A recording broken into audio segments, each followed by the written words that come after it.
Europe 1. Mais d'abord le journal de 8h sur Europe 1. Fanny Marceau. Bonjour Fanny. Bonjour Dimitri, bonjour à tous. La France peut-elle faire confiance à un ancien djihadiste ? Emmanuel Macron prend le pari. C'est une information Europe 1. Le chef de l'État va recevoir demain à l'Elysée le président syrien par intérim Ahmed Al-Shara, un homme au CV diablement fourni, ancien chef djihadiste d'Al-Qaïda, de l'État islamique et fondateur du front Al-Nosra, classé terroriste par les Nations Unies. Depuis son arrivée au pouvoir, il tente de montrer patte blanche et Emmanuel Macron compte bien lui donner sa chance, Jacques Serret.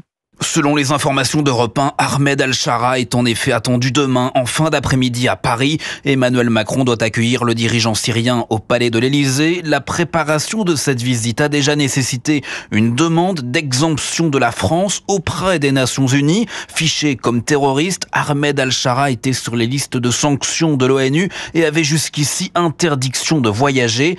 Emmanuel Macron sera donc le premier dirigeant européen à l'accueillir. Nous ne faisons pas l'impasse sur le passé de monsieur Al-Shara, mais il a lancé un processus de transition, explique la présidence. Nous avons un rôle historique en Syrie. Notre intérêt est de stabiliser ce pays, argumente l'Elysée. Le chef de l'État compte aborder l'avancée de la transition en Syrie, en termes d'inclusivité notamment, mais également la question du retour des réfugiés syriens, rapporte une source proche du dossier. L'ancien djihadiste d'Al-Qaïda et de l'État islamique, fondateur du front Al-Nosra, foulera donc les graviers de la cour d'honneur et grimpera les marches du perron de l'Elysée. Jacques Serret du service politique d'Europe 1. Emmanuel Macron qui recevra également demain le nouveau chancelier allemand Friedrich Merz. Oui, il va être investi aujourd'hui et il a réservé sa première visite à la France, preuve d'une volonté de relancer le couple franco-allemand alors que l'Europe est en quête de puissance, notamment face aux politiques économiques agressives de Donald Trump. Et à Rome, c'est demain encore que s'ouvre le conclave qui désignera le successeur du pape François. Les 133 cardinaux électeurs vont prendre leur quartier au Vatican aujourd'hui dans des chambres qui leur garantiront l'isolement le plus total, condition sine qua non pour une élection sereine. Et c'est important car choisir un pape n'est pas une mince affaire. Il faut trouver parmi les cardinaux venus du monde entier la perle rare, comme l'a expliqué le cardinal Jean-Paul Vesco, archevêque d'Alger à Louise Salé. Moi, je crois qu'il est déjà largement choisi par le Seigneur, donc on doit le trouver. Ça fait partie de l'ensemble des critères, voilà, ça fait l'ensemble des qualités. Il faut qu'il ait toutes les qualités. Il faut que ce soit un bon pasteur, il faut que ce soit un diplomate, il faut que ce soit un théologien, il faut que ce soit quelqu'un qui ait du charisme, il faut quelqu'un qui soit jeune, en bonne santé, mais quand même qui ne dure pas trop longtemps, parce que quand même, voilà, qui parle toutes les langues. Donc aucun n'a toutes les qualités. L'important, ça sera simplement que les qualités qu'il n'aura pas, il s'entourera pour que les autres les aient, voilà. Mais un pasteur, ça me semble très important. Le cardinal Jean-Paul Vesco à la sortie de la congrégation générale hier soir. Il s'agit de ces réunions au cours desquelles les cardinaux discutent des priorités de l'Église et donc évidemment du profil du futur souverain pontife. Bonjour Frédéric Michel. Bonjour. Vous êtes l'un des envoyés spéciaux d'Europe 1 à Rome. Dernière congrégation générale donc ce matin, avant demain le début tant attendu du conclave.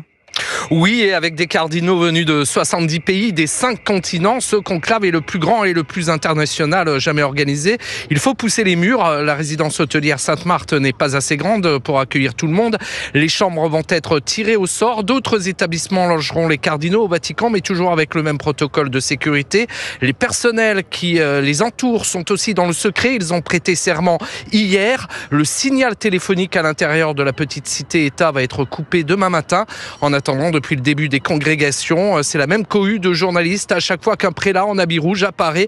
Parmi eux, sans doute, il y a le futur pape, Marco Bottiglieri, journaliste pour l'agence italienne La Presse. Je pense que personne ne sait rien, mais on essaye de comprendre quelque chose. Même les cardinaux ne savent pas beaucoup, je pense, parce que pendant ce jour, ceux qui nous ont dit plus fréquents, genre quand ils rentraient pour la congrégation, les cardinaux, c'est on doit se connaître.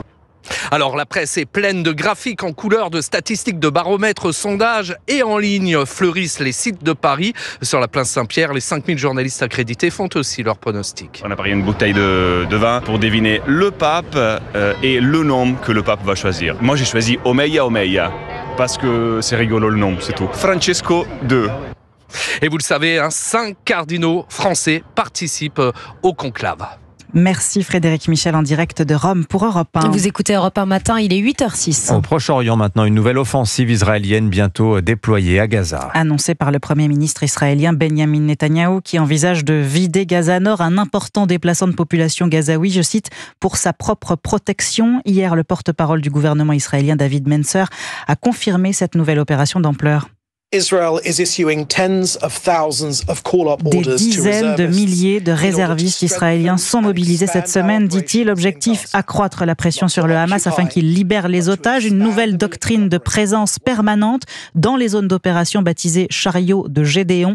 Un plan fermement condamné par la France ce matin selon le ministère des Affaires étrangères. La guerre au Proche-Orient, celle en Ukraine aussi, un monde en plein changement, percuté de plein fouet par des crises multiples et face auxquelles les Français doivent être prêts. Engagez-vous pour votre pays. Voilà ce que nous dit ce matin le ministre de la fonction publique, Laurent Marcangeli, dans le Figaro. Appel déjà lancé en mars dernier par Emmanuel Macron et qui a été manifestement entendu, puisque depuis le début de l'année, 12 000 nouvelles candidatures ont été enregistrées à la réserve militaire. Le correspondant d'Europe 1 en Charente-Maritime a rencontré certains de ces civils actuellement en formation et dès cet été, ils pourront prêter main forte aux gendarmes professionnels sur le terrain. Reportage Stéphane Place. On a 15 jours pour les former. Le gros domaine, c'est l'intervention professionnelle. On les forme à interpeller et à se protéger. Exercice de tir, d'interpellation, cours de droit, de déontologie, vie militaire. Le chef d'escadron Patrick Damor est le directeur de stage de cette promotion de 90 personnes voulant intégrer la réserve de la gendarmerie. On a des jeunes de 17 ans et ça va jusqu'à 50 ans. Et ils feront tous de bons auxiliaires. Chef de cabine dans une compagnie aérienne dans le civil, Michael, 43 ans, est père de 3 enfants. Choqué par le comportement de certains sur les routes notamment, il a choisi d'intégrer la réserve. C'est pas comme il y a 30 ans. Il y a beaucoup plus d'incivilité, d'infractions. Je vois des personnes qui font des excès de vitesse en plein village. Quand je sais que j'ai mes enfants qui traversent régulièrement à cet endroit-là, par exemple. Là, c'est un scénario. Vous l'arrêtez, allez, faites des gestes. Stop, monsieur. Bonjour, gendarmerie nationale. 39 ans, Julien, artisan boulanger, arrive de Dordogne pour devenir lui aussi réserviste. Même si en fonction de réserviste, on n'est pas non plus GIGN, je me dis que même ma simple présence dans une voiture de patrouille, si ça peut sauver une vie, au moins j'aurais été utile. Donc vous pouvez me présenter les papiers du véhicule. Présentez-moi les papiers du véhicule. Voilà. C'est vous qui commandez au bord de la route et c'est pas le contrevenant. Rochefort, Stéphane Place, Europe 1. Allez, deux suivants.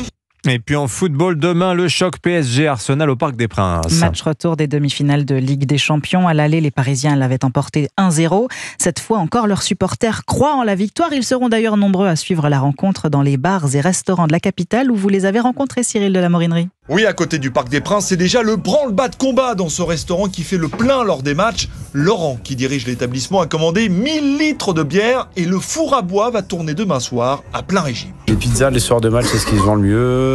Aux alentours de 500 pizzas. Après, le reste, ce sera des burgers. Malgré l'avance d'un but du club parisien, Laurent, évidemment fan du PSG, préfère rester prudent. On n'est jamais à l'abri, c'est un match de Ligue des Champions. Donc, surtout Paris Saint-Germain, on a l'habitude de prendre des remontadas. On est surtout excités de voir ce deuxième match. Paris-SG. Et en face du Parc des Princes, l'ambiance monte. Solal et Antoine, qui sortent du lycée, pensent plus au match qu'au devoir. On a quand même mis un but chez eux.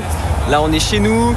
On a une équipe qui est quand même bien remontée. Ouais, je pense qu'on va gagner. On a un Donnarumma qui est bon. En plus, on a un très bon coach. Donc cette année, normalement, elle est pour nous. C'est l'amour qu'on a pour toi. Et les supporters parisiens espèrent qu'Ousmane Dembélé, sorti sur blessure au match aller, sera bien présent sur le terrain demain soir. Le meilleur buteur du PSG a pu s'entraîner normalement hier avec ses coéquipiers. Cyril de la Morinerie. Merci Fanny Marceau, c'était votre journal. Dans un instant sur Europe 1, Charles de Courson est l'invité de Sonia Mabrouk. Bon réveil avec Europe 1.